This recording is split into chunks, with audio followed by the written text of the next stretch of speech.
Have you ever heard of a town that decided to just disappear? I don't mean it was destroyed or abandoned. I mean it was completely erased by its own people.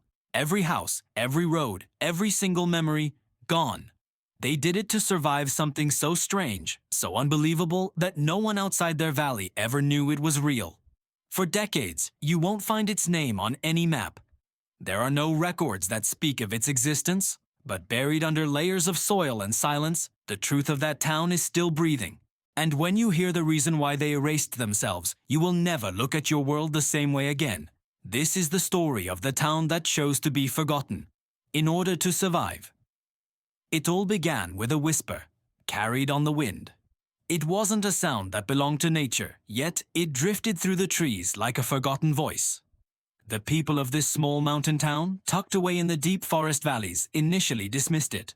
They thought it was just the wind playing tricks on their minds. But soon, that whisper grew louder. At first, it only came at night. It was soft, distant, like someone calling from the woods. It didn't speak any clear words, but everyone who heard it felt it was personal, as if it knew them intimately. The town baker said it sounded like his late wife.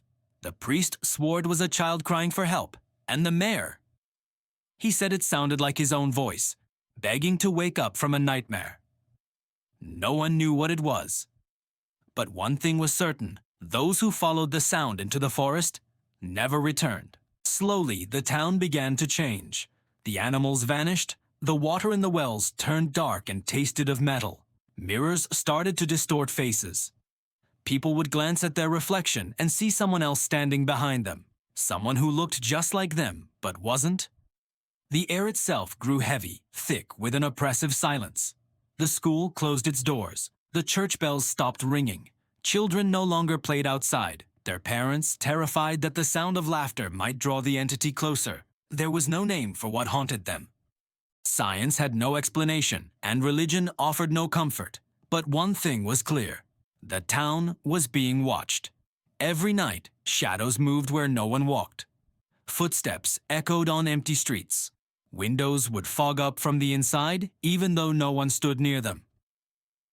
The frightened townspeople turned to their mayor, an older man named Elias Verden. He had lived there his entire life, and he remembered chilling stories his grandfather used to tell. Tales of a calling wind that came once every 100 years. A wind that searched for names. A wind that erased towns that had forgotten the importance of silence. According to the old legend, this force didn't destroy things, it rewrote them. It changed everything that carried a name, people, buildings, even memories. Once a town was rewritten, it was as if it had never existed at all. The world would simply move on, forgetting it ever stood there. One evening, as heavy fog rolled in, Elias gathered everyone in the old town square. He looked out at the faces before him, tired, frightened, and desperate. And he said something no leader had ever said before. If we wish to survive, we must forget ourselves. We must become nothing. At first, nobody understood what he meant, but then he explained. If this force came to claim names, then names must cease to exist. If the town could erase itself before the whisper reached its heart, maybe, just maybe, it would be spared. It was an insane plan. But as the nights grew darker and the whisper grew bolder, the people began to believe it might be their only way out. And so, the great erasure began. They started with the signs. Every street name was scraped from the wood. Every letter carved into stone was filled with ash. The town's proud welcome board was burned until only the blackened frame remained. Then they went deeper. Birth records, books, personal letters, even gravestones, all were destroyed. They stopped calling each other by name. Parents wouldn't dare speak their own children's names aloud. Even the church removed the holy carvings from its walls, erasing the words of God in fear that they too could be heard. Soon, the town became wordless. It fell into a silence so profound, it was unlike any other place on earth. And in that silence, something shifted. For the first time in months, the whisper stopped. The forest grew still. The fog lifted. It seemed to have worked. For a brief, fleeting moment, hope returned to the valley. But the wind hadn't left. It was just waiting. And when it returned, it didn't whisper.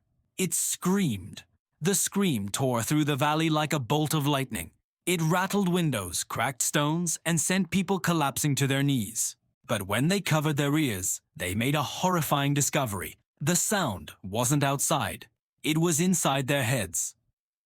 They could feel it crawling through their thoughts, searching, digging, pulling at the very fabric of their memories. Some people fainted. Others ran in blind panic. But there was nowhere to hide from something that lived inside your own mind. Amid the chaos, Elias shouted, "Stay silent, do not remember." But it was too late. Panic had taken root. A child cried out her mother's name, and in that instant, both of them vanished. They weren't killed. They weren't taken away. They were erased, gone from the minds of everyone who stood there. One moment, they were real, tangible beings. The next, there was only empty space where their memory had been, as if the world had never known them. Fear became the town's final, unspoken language. People began covering their mouths, refusing to write, refusing to speak. They destroyed everything that could possibly hold a memory. Photographs, diaries, even their own reflections in puddles of water. For a day, then 2, then 7, they lived in a world without words, and slowly the force began to weaken. The screaming inside their heads faded back to a whisper, and then, finally, to complete silence. Elias walked through the town square, now covered in ash and dust. There was no sound, no names, only blank faces looking at one another, unsure of who they had once been. But in that crushing silence, they had survived. The force that had come to claim their existence couldn't find what did not exist. It had passed over the town like smoke over glass, leaving no trace behind. When the last echo faded away, Elias climbed the old, silent bell tower. He looked out at what was once his home, a landscape of nameless streets, faceless people, a place stripped of all identity, and he made the final, devastating choice. He set fire to the town records he'd buried beneath the church floor. He burned the last remaining map. He took a hammer and chisel to the old iron gate, removing the final mark of the town's name from the world. When the smoke cleared, there was nothing left to remember. No name, no story, no trace of the town that had once been. Even the people, though they still breathed, no longer remembered what had brought them to this valley. They became wanderers in their own land, alive, but unanchored from their past. One by one, they walked out of the valley into the world beyond, blending into other villages, other cities, like ghosts. And soon, the valley itself began to vanish from maps, as if the earth itself had decided to swallow it whole. No one remembered the name of the mountain. No one remembered the name of the river that ran beside it. It was as if nature itself had obeyed the command of the erasure. Years passed, generations came and went, and somewhere deep within that forgotten valley, the ruins of the town still rest beneath a blanket of moss. No signpost leads there, no road remembers its way. But sometimes, when the wind moves through the trees just right, people in the nearby villages say they hear something faint, a sound that feels almost human. It's not a whisper, it's not a scream, it's just a voice, saying nothing at all. And perhaps that's the point, because sometimes to survive, a place must forget itself completely. And the world moves on, completely unaware that something once stood there, a town that erased itself and in doing so, lived to see another day. Thank you so much for watching.